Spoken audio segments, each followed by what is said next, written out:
What's going on, guys? This is Walt from Team Boardwipe, and I am with... I'm Aaron. Aaron Olson. I play bad decks usually, but I played a good one on Saturday. So Nice. yeah. And what did you do on Saturday? I was able to come in first at the Notre École Star Charity event. It was like a 63-person tournament, so you know, it's a big deal to me. Very nice, very nice. Well, why don't we just get into the deck here? Sure, that sounds good. So the deck was standard hand trappy kind of Spright with Bystials. You know, not super exciting, nothing that nobody has seen before. You know, 3 blue, 3 jet, red, carrot, and again, some of these decisions are not objectively good, but I don't claim to be a good player. Played a main deck Pixies because I think it outs a lot of like cheese.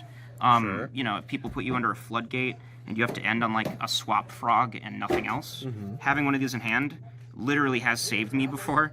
And you know, it's a name. It makes gigantic. It makes elf. You know, so drawing this doesn't hurt me too bad. And I've never like been mad that I saw it over something else. Sure. So bad logic, but you know, I got fortunate and it worked out. So that's the Spright names. It sure did. Sure. Next is, I think, arguably the most important part of the deck nowadays. These are the strongest cards in the deck, I think. This is the engine that you're really kind of flowing on. The Sprites are obviously very powerful, but resolving a Nimble Beaver normal summoned, it represents just so much advantage. It doesn't play into Bystials, which is crazy. Angler is just more flexible than it seems initially because you can send it off, you know, a frog in hand to get a search and then chain block with the swap frog, which is really cool. And then Beaver just being an add back off of Toad is like insanely powerful because it's just 2 material, right? Yep. And that's the problem that the Sprites always kind of have is, you know, if you're in top deck mode and you draw like a blue, it is a dead card. So, you know, this is an insanely nice card for that. Oh, yeah. And we always love to open it. It's really strong. Next, this is also kind of like a contentious one, but 3 swaps, just because I like seeing it for the aforementioned reasons with Angler. It's nice to have a thing to summon off the Toad in standby because Super Poly's still out there, but it's kind of like a little less popular main deck now. And for that reason, I'm actually also playing the dupe because it forces a lot of things. If they want to like try to get in with like a Zeus line, you can kind of force them to kind of interact more before that by just having a dupe on field or having them, you know, they'll have to spin it with like, you know, like a Kaleido or something like that. Sure. So, you know, it's just nice to have, and it's essentially free. And again, drawing it is like not the worst because it's 2. And you can also do funny things like bouncing something with swap, and then normaling the dupe using the swap's extra normal effect, which has come up. And yeah, I think it's a defensible choice. I don't think I would change that. Next is a card that I'm actually considering cutting because I'm never really happy to see this card. Imperia is like cool, but every time I see it, I always see it alongside like a Beaver, and it just is never the thing to normal. There isn't really a way to special it out, and even in a situation where I have everything and I have a gigantic, I'd almost always rather summon like, you know, red or something off it. Sure. In a grind game where you just are trying to recoup advantage, I think this is pretty good, but I see myself siding this out a lot, like for board breakers, for, you know, whatever else. So I don't know, like, it's a good card, obviously, but not really huge on it. Next is just Bistro Package. It's standard-ish, but I don't own Lubellions, and I also think that Lubellion in this deck is kind of not necessary. I think it's a little bit bricky, kinda. I think like 9 times out of 10 you don't see anybody playing Lubellion in this deck. Yeah, I mean, I've seen people experimenting with it. I know there's a Joshua Schmidt video that, a Joshua Schmidt list that used it, but I don't really love it. Mag is obviously like the strongest one. It's incredible seeing this when you're going second and your opponent is playing tier or something. You love to see it. But the interesting thing is you kind of want to use it after they've gone through enough of their board that making it dark wouldn't be as advantageous for them because it's super, super easy to play into that. And then it kind of just goes even on advantage, which is a little rough. 3 Drewsworm. This is similar logic to the Pixies, except obviously this is stronger, where this just is like, this just deals with things. It deals with things that are really annoying. You know, they put up a Baguska or something. This is a great card to just have. Things like that. It's almost as good to see in the opener as Mag, I would say, just because it represents a lot of interaction. And then 2 Serenir. I kind of hate Serenir, and I really wish it did anything else. But even then, it's still good because it's a DD Crow, right? I mean, it's a DD Crow that gives you a big guy, and it also is a level 6, which is relevant for the Wallow that I think is becoming standard in Spright now. But yeah, I would see myself siding out one of these a lot if I just didn't, if I'm going first or something like that. Like, it's just not really as needed. You're never wanting to search it up mag, right? So I mean, it's just kind of there. Sure. Then 3 Ash. I'm actually not really sure where people stand on Ash right now. It's just, it's Ash, right? Like, it's just good. It's just a good card. Like, it just, activating a Sheeran, for instance, just forces out a lot because it's like so many things you have to deal with all of a sudden that just being able to Ash it and not worry about it feels really, really good. It's great for that. It's great if they open, like, Keldo, Pitch, Kelbeck, to be able to just Ash the Kelbeck. I mean, it gets punished by tactics and stuff, obviously, but just a good card, right? I mean, it's Ash. It does what Ash does. Everybody knows. So that's all the monsters. Okay. Again, pretty standard stuff here. 3 starters and a smasher. Everybody knows what these cards do. I don't need to explain them. I did debate playing 2 smashers. I think I might, going forward, instead of another card I'm playing in the list, but I don't know. This card's crazy. These cards are crazy. I mean, I don't need to say any more about those. Tactics, I think, is like one of the strongest cards in this format, to be honest with you. It's every single effect it has is good. I find myself really happy every time I see this in my hand. The hand peak is crazy. The draw 2 is obviously a draw 2, and the take is just OTK material, which is crazy. Or getting rid of like a Rulk or something like that. So yeah, tactics. I just don't like 3 because I don't know, my logic is terrible, and I wanted to keep it at 40. But good card. That's fair. Yeah, it's crazy card, but like you're never really wanting to resolve it more than once. So if you see it, you see it.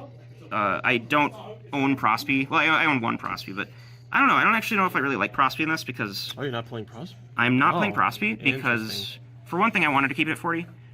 For another, though, I think that a card like Prosby is just... It's like kind of slow into something like Tier. I don't know. I'm just not like a huge fan of it. I think if I owned 3 copies of it, I still wouldn't probably play it in here. I might play like 2 or something, but it'd be kind of the same thing as Tactics, where it's just less of a blowout than Tactics. But I guess, the argument is you could see it. You could see side cards off of it, so I don't know. Definitely up to, like, player preference, but, And then traps, 3 Imperms. Yep. Probably the best hand trap in this format. Doesn't play into Tactics. Hits the kit, so they have to pop it with the field spell or something. Just does a lot. If you're in the mirror, hit the Gigantic. They don't get to end on Toad. Nice card. And then main deck Double Cross. This is the thing I was considering siding out for the second Smashers. I think I like it because it's just another Bystial, right? Or like even just a take. Like if they, put like a kit up and they don't have a way to like protect it, you could just take it and put it under your Toad, and that just feels great. So yeah, I don't know. I think at the very least you should always be siding this because this card is crazy and it's searchable. But I don't know. I liked maining it, but I don't know if I would again. Fair. And that's the whole main deck.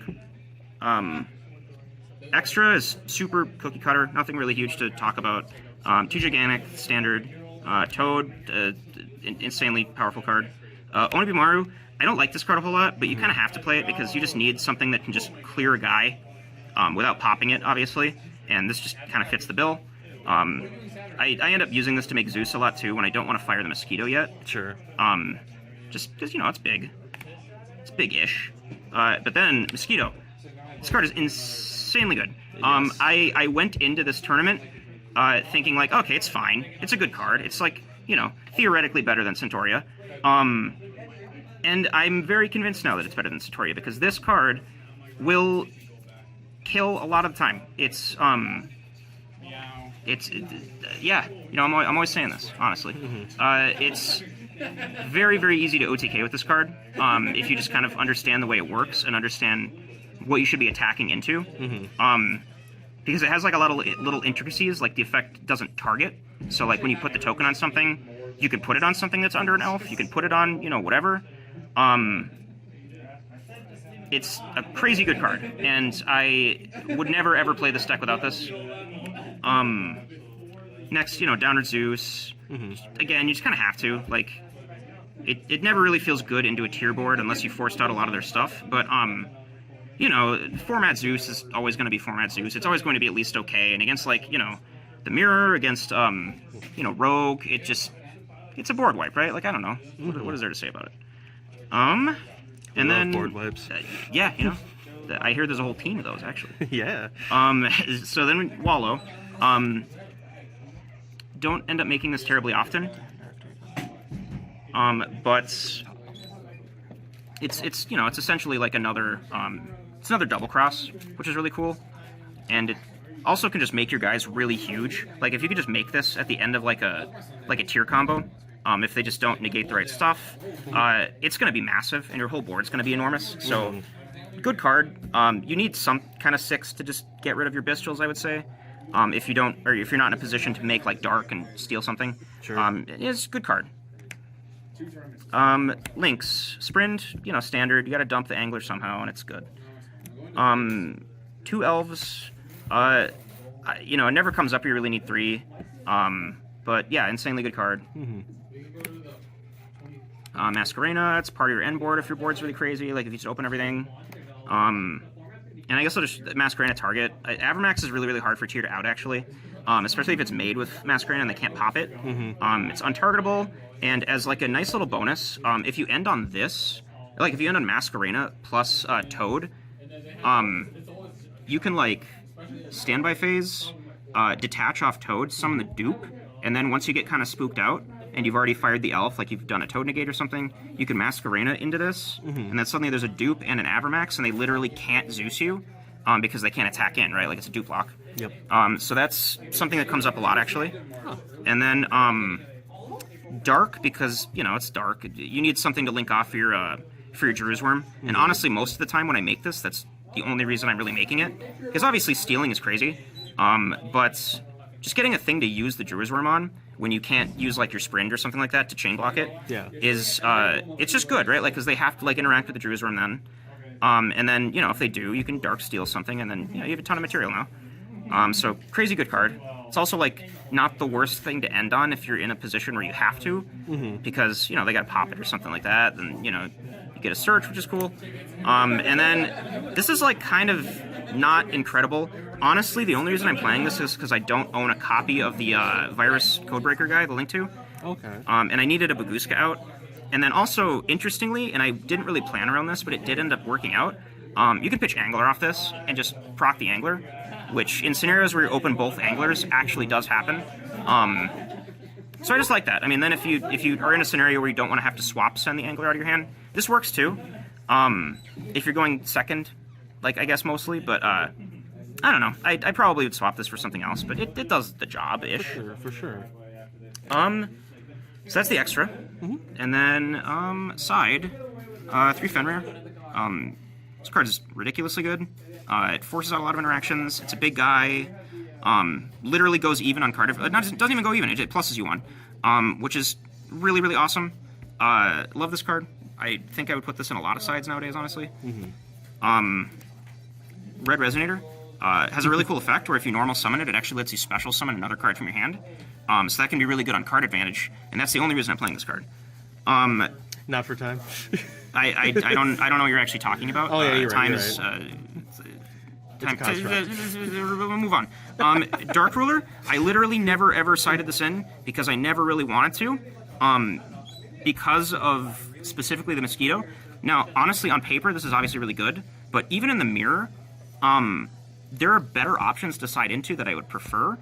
I think I would swap this for, I don't know, maybe like another going first card, like a Floodgate or something like that. But yeah, I don't think this is as necessary right now. I mean, obviously, it's per preference and what you're trying to side against. Because obviously, I'm maining a ton of stuff against here.